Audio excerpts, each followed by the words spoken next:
Yo, what is going on, you guys? It is me, Jason, aka Titans Daily, and welcome back to another Sports Digest podcast slash um, draft preview of what I'm gonna break down for y'all.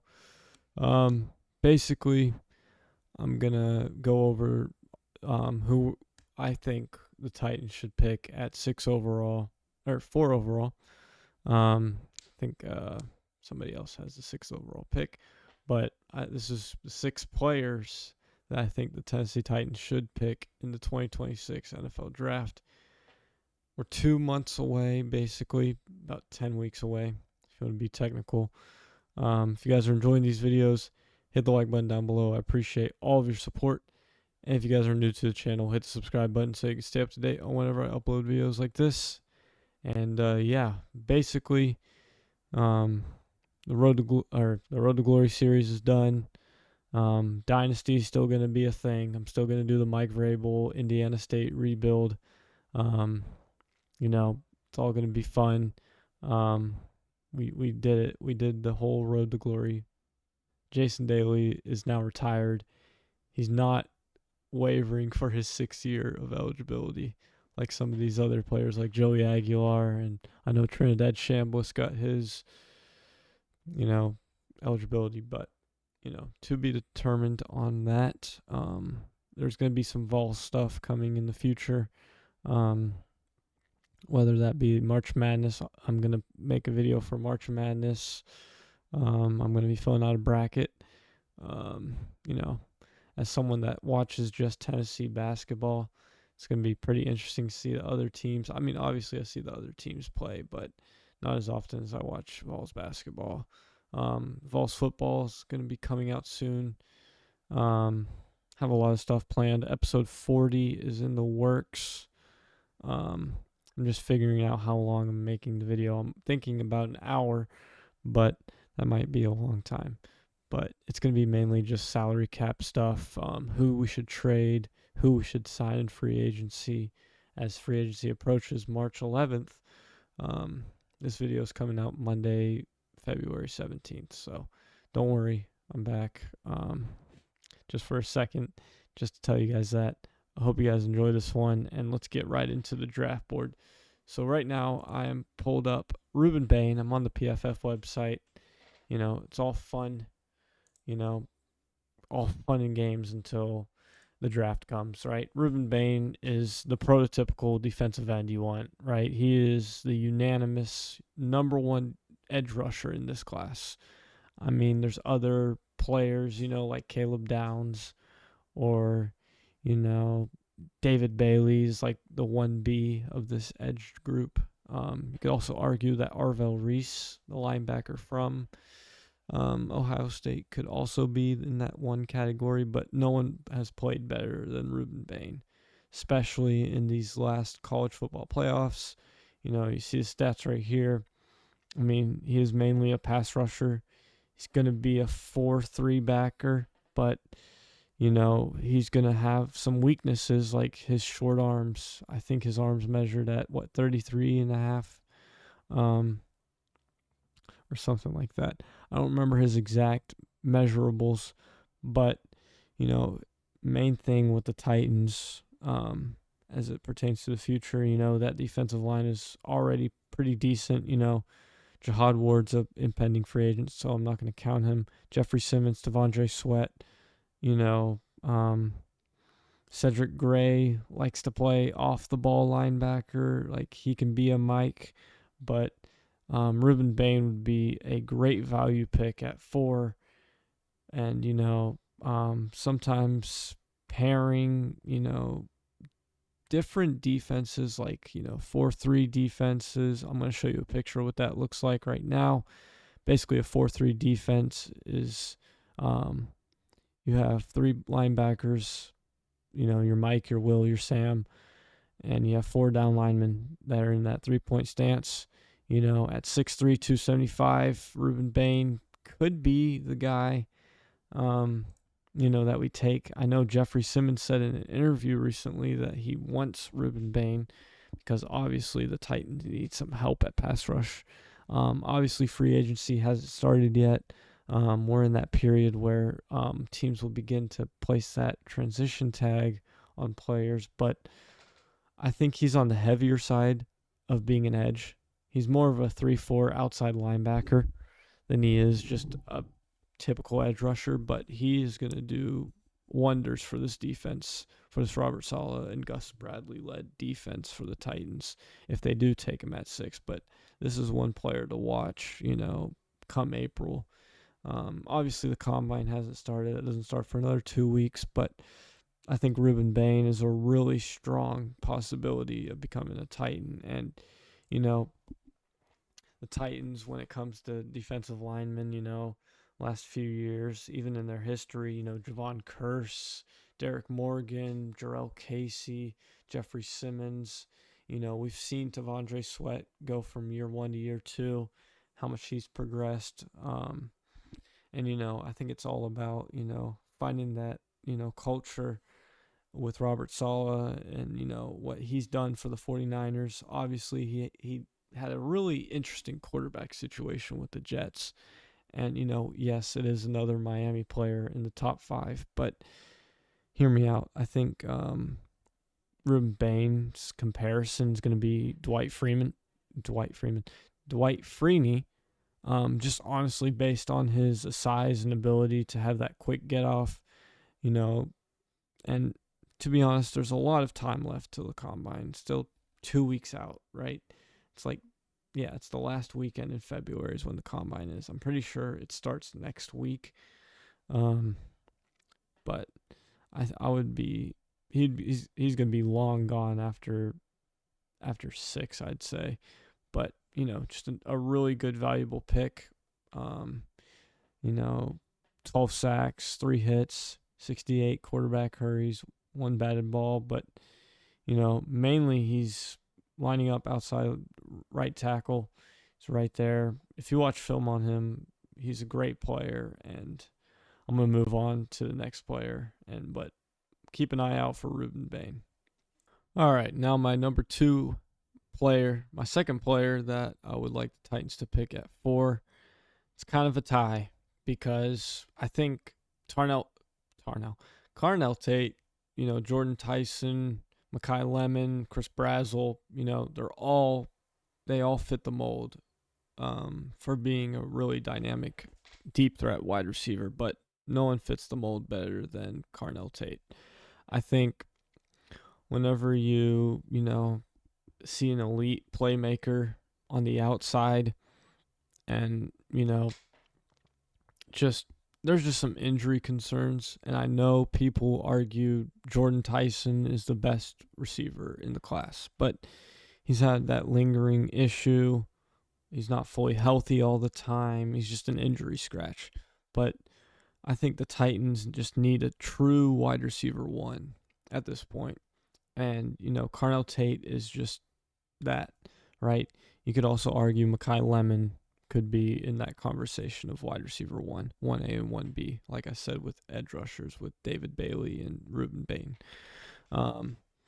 If he didn't have that injury concern, Jordan Tyson, with like his collarbone, his back injuries, Titans actually drafted Caleb Farley from Virginia Tech 5 years ago, and he had also like a collarbone back injury history, and it's just another wasted pick, right?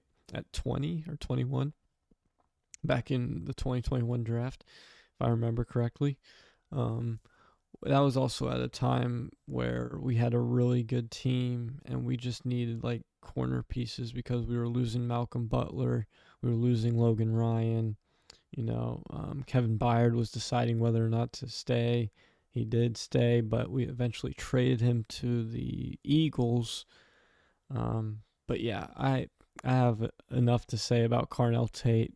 He's just very dependable, and it really depends on the combine. And the combine is basically their draft stock boost. And Carnell Tate, Ohio State, did a really good job the last few years there. And he's just going to be a true wide receiver 1, and that's exactly what the Titans need. But as I was saying with Carnell Tate, you know, he's really going to match up well with Alec Manor, Chimere Dike. You know, we might go after some big free agents in the off season. We may not.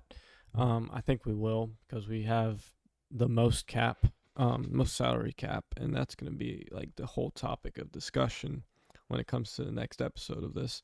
So I think what the Titans need to do at 4 is really just think about what's more important, having a bona fide wide receiver 1, or um, finding that true edge rusher that's gonna like be an impact player on our team from day one. And with Carnell Tate, with the rest of these guys here, it really just depends on how they can perform, and especially in the combine or in their pro day. And I'll say this: the combine will boost or kill your draft stock. And the comparison I have for Carnell Tate is actually kind of ironic because I have Corey Davis as his pro comparison. You know, I think Corey Davis was really good at Western Michigan, and we did draft him at 5 overall in 2017. That was the whole, the Titans actually traded the first overall pick in 2016 to the Rams for a bunch of picks, and we ended up with Corey Davis. Corey Davis was really good in college. Drafted him at 5. Did okay his rookie year. Second year was even better. Marcus Mariota had Matt LaFleur as the OC. And, we had a really decent team building. This was Mike Vrabel's first year. And then slowly he became that second receiver because we drafted A.J. Brown in 2019, and he stole the spotlight for a little bit. And then a little bit later, we trade A.J. Brown, and then Traylon Burks was our wide receiver 1. And then we got D-Hop, and then just a bunch of tornadoes, But I will say Carnell Tate, Mekhi Lemon, whoever you view as your wide receiver 1, I think they'll be just fine.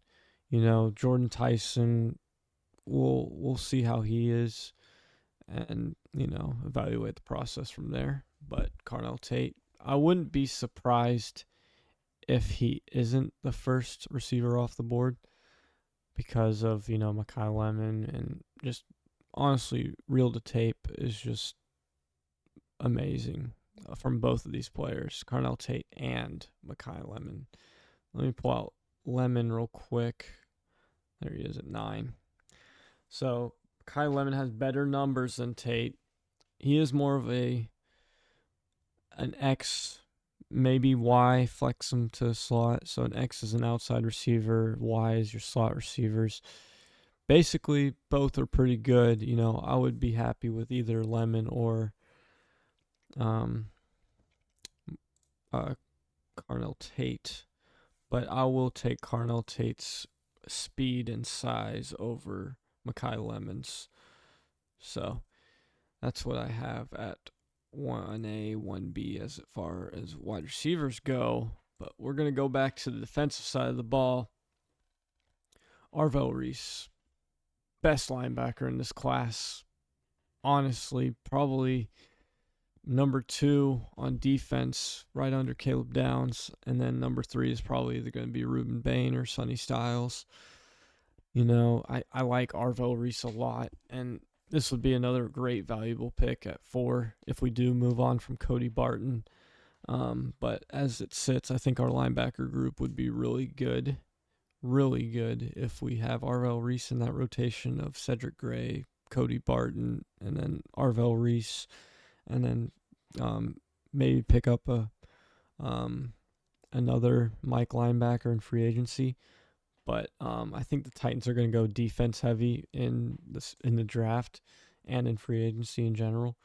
They have a glaring need at corner. They're gonna be picking a corner day 2. They also have a glaring need at offensive lineman. specifically offensive tackle. Dan Moore has not lived up to his expectation. J.C. Latham, he's playing all right. He needs a little technique to improve on, but um, Kevin Zeitler, I think he's gone. Like, he's 36 years old. He's probably going to retire soon. Lloyd Cushenberry is going to be on an expiring contract in 2026. Peter Skoronsky is probably going to get his fifth-year option picked up.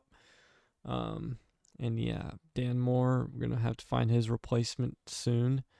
I don't know what exactly his contract details are, but I assume when he signed that 5-year, $80 million deal with us last year, there's some clauses in it where, we can get out, the Titans can get out of it after 2026. So maybe they keep Dan Moore and, keep him for till 2027, and then his contract will be you'll probably have some cap savings left over. But Arvell Reese, great linebacker, honestly had discussions of being number one overall at some point last year, just because of the impact he had at Ohio State.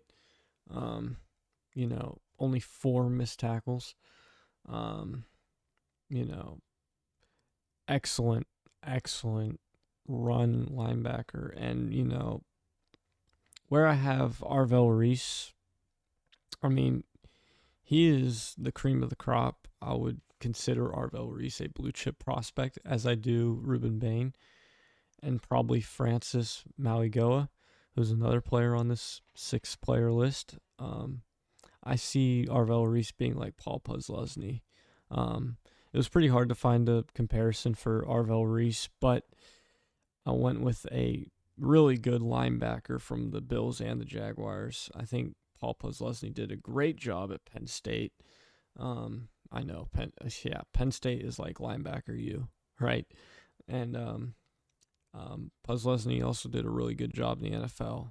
And I know he only went to 1 Pro Bowl, but Pro Bowl games are kind of, meaningless nowadays. Just like how the NBA All-Star game is kind of meaningless. Like, it's not as good as it used to be. And it's more of like a participation trophy than it is like an actual game. But that's okay. It's fine. I'm not a big fan of either, but I'd like to see a little bit more competition in the Pro Bowl and in the NBA All-Star game. But I get it. No more injuries from Pro Bowls. I mean, flag football, I bet player health and player safety is number one on everyone's mind. But some players just like to take the hits. And, Arvell Reese, if he's available at 4, then I think the Titans should just take the gamble and take him. This is like the 1 or 2 players I have on this draft list, where the Titans should actually just pick him at 4. Which leads me to my next player, David Bailey. He is a huge numbers guy, will play every spot on the defensive line. Yes, he is undersized, but 6'3", 250, he's not really undersized. He uses his speed, and holy crap does he use his speed. He has hella production. I haven't watched enough film on him. I just saw the Orange Bowl game against Oregon and the BYU Big 12 championship game. But he is basically all production, 15 sacks in his senior season at Texas Tech. He goes into it, what did that say, 6'5", 250? He is probably the second edge, just under Arvell Reese, of course. It all makes sense. He does get that quick production. This is a really good player to go after. I think Bailey and Bain are going to be 1A, 1B. And, I have a gut feeling that Robert Saleh is going to run a 4-3 defense. So David Bailey would fit perfectly in this. And I think this is another really good viable option at 4 for the Titans. And, my NFL comparison for David Bailey is Will Anderson Jr., Khalil Mack, even when he was with the Bears and the Raiders. That was such a long time ago. And I'm trying to think even where Khalil Mack's at right now. He's probably still on the Chargers. But for what it's worth, I think this is the most sense to pick either Bain or Bailey. And it's just going off gut. But, this pick at 4 would really boost our pass rush presence. I threw in Will Anderson Jr. as a prior example to why they should take David Bailey, but I would understand why they wouldn't, because he's a bit undersized. But with David Bailey, you get a lot of production, a lot of, snaps, 623 in his last year. He's also going to be an outside backer because, he's got 555 snaps outside of tackles. That's a lot. That's pretty good for David Bailey.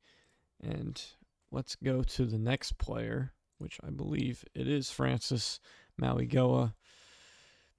At the end of the day, you got to protect Cam Ward. Protect your quarterback like you would protect everything.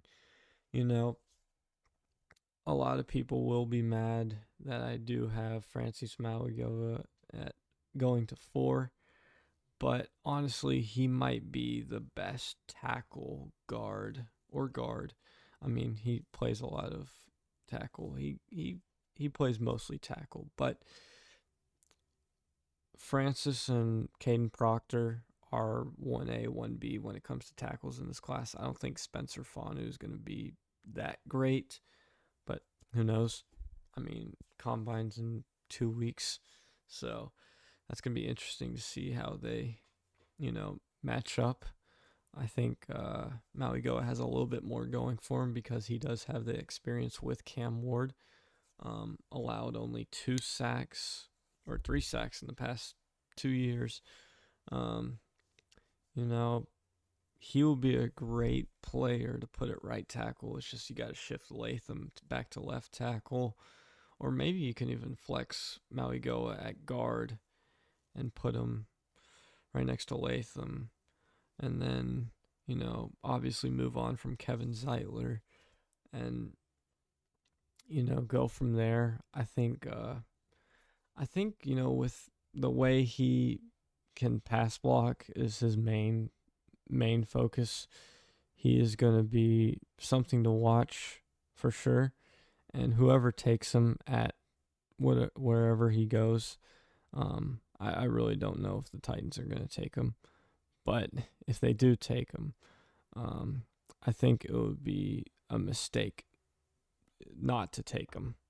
Like, I would compare Francis Mauigoa to Trent Williams in the way that they have both similar frames. I think Mauigoa is like 6'7", 300 something pounds, 6'8".